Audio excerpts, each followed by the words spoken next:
ভাদ্র মাসে পিঠে খাওয়া আমাদের একটা নিয়মের মধ্যেই পড়ে বলতে পারেন। আমরা সকলেই নিজেদের মামার বাড়ি গিয়ে পিঠে খাই, এটাই আমাদের নিয়ম। সাথে আবার পান্তা ভাত খাওয়ারও কিন্তু নিয়ম রয়েছে।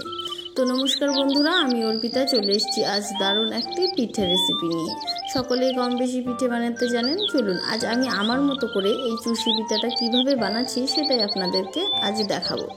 তো ভিডিওটি স্কিপ না করে সম্পূর্ণ দেখবেন, দারুণ খেতে হয়। দেখুন, আমরা কিন্তু পিঠের মধ্যে এরকম মেরা পিঠাও দিয়ে থাকি। এই ছোট ছোট পিঠেগুলোকে আমরা মেরা পিঠা বলি বা সাদা পিঠে বলে থাকি। তো প্রথমেই আমি কিছু আতপ চাল ভিজিয়ে নিয়েছি, তারপর সেগুলো কিন্তু ঢেকির সাহায্যে সবগুলো গুঁড়ো করে নিয়েছি।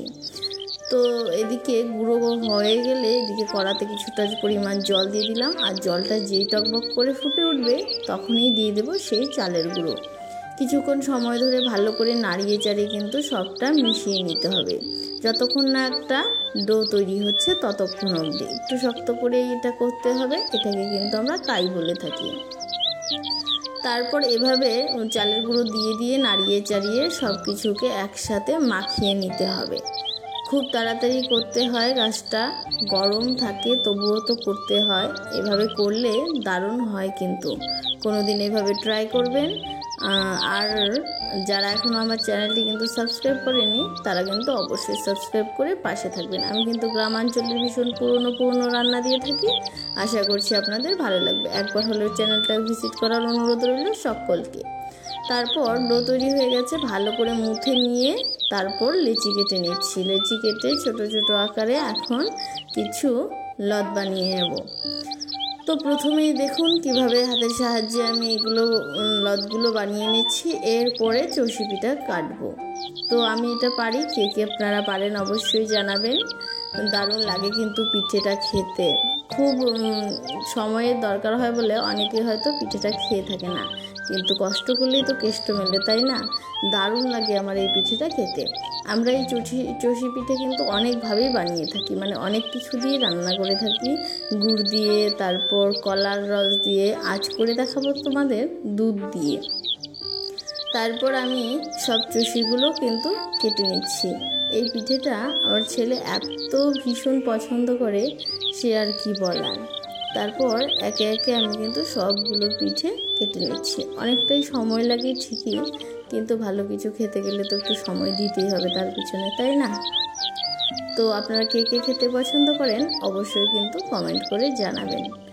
তারপর সবগুলো পিঠে কাটা হয়ে গেলে আমি কিন্তু এখানে গরুর দুধ ব্যবহার করছি। আমাদের এই গরুর দুধটা এত ভালো, একদম গাঢ় হলুদ কালার হয়ে যায়, অনেক সময় সাদার থেকে হলুদ হয়ে গেছে একদম, এত ভালো দুধটা। সবগুলো চষি আমি কেটে নিয়েছি, সাথে দেখুন এরকম কিছু মেরা পিঠাও কিন্তু আমি করে নিয়েছি। প্রথমেই বলেছিলাম এগুলোকে আমরা সাদা পিঠেও বলি, মেরা পিঠেও বলি। ছোটো সাইজের করে দিয়ে দিই, চষিতে বেশ খেতে লাগে, একদম রসগোল্লার মতো। তারপর এদিকে আমি দুধ জালে বসিয়ে দেব। আমি এখানে 1 কেজির মতো দুধ নিয়েছি, দেখতেই পাচ্ছেন আপনারা দুধটা কতটা ঘন। তার জন্য আর সামান্য জল দেব, খুব বেশি জল দেব না। তো গাঢ় দুধের মধ্যে করলে চষি খেতে কিন্তু বেশি ভালো লাগে। একদম সামান্য পরিমাণে একটু জল দিয়েছি। তারপর কিছুক্ষণ সময় ধরে কিন্তু আমি ফুটিয়ে নেব। আর হ্যাঁ, এখানে আমি তেজপাতা দিয়েছি, এলাচ টেলাচ কিচ্ছু দেবো না, তাহলে দুধের স্মেলটা থাকে না। এইভাবে একদিন করে দেখবেন। আর তেজপাতার কিন্তু দারুণ একটা স্মেল আসে, এটাও কিন্তু আমার বেশ ভালো লাগে। তাই দিয়ে দিলাম 2-3টের মতো তেজপাতা, আর নিজেদের স্বাদ অনুসারে চিনিটা দিয়ে দেবেন। আমি আমার স্বাদ অনুসারে চিনিটা দিয়ে দিচ্ছি। তারপর যখন একদম দুধটা টকবক করে ফুটতে আরম্ভ করে দেবে তখন কিন্তু দিতে হবে চষিগুলো। আগে থেকে দিলে কি হয় বলুন তো, আগে থেকে নিচে আটকে যেতে পারে। তাই দুধটা যখন টকবক করে ফুটতে ফুটতে চিনির সাথে একদম একটু গাঢ় হয়ে আসবে তখনই কিন্তু আমি চষিগুলো দিয়ে দিলাম।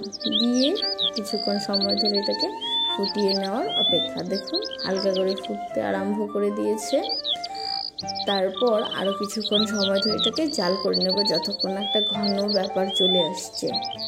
তো আরও কিছুক্ষণ সময় ধরে ফুটিয়ে নিলে, নামিয়ে নিলেই রেডি হয়ে যায় আমাদের এই দারুণ স্বাদের চষি পিঠে। অবশ্যই একদিন ট্রাই করবেন, সে আমরা পৌষ সংক্রান্তি হোক কিংবা ভাদ্র মাস, সবসময় এই পিঠেটা আমাদের খেয়েই থাকি। আমরা এই পিঠেটা সবসময় বানিয়েই থাকি। যে কোনো পিঠে বানানো হোক না কেন, এই চষি পিঠে কিন্তু চাই। তারপর আর কি, গরম গরম সার্ভ করুন আর দারুণ খেতে হয়। ভিডিওটি ভালো লাগলে অবশ্যই একটি লাইক করবেন, কমেন্ট করবেন আর চ্যানেলটা সাবস্ক্রাইব করার অনুরোধ রইল সকলকে। আজকের জন্য টাটা, দেখা হচ্ছে নেক্সট ভিডিওতে।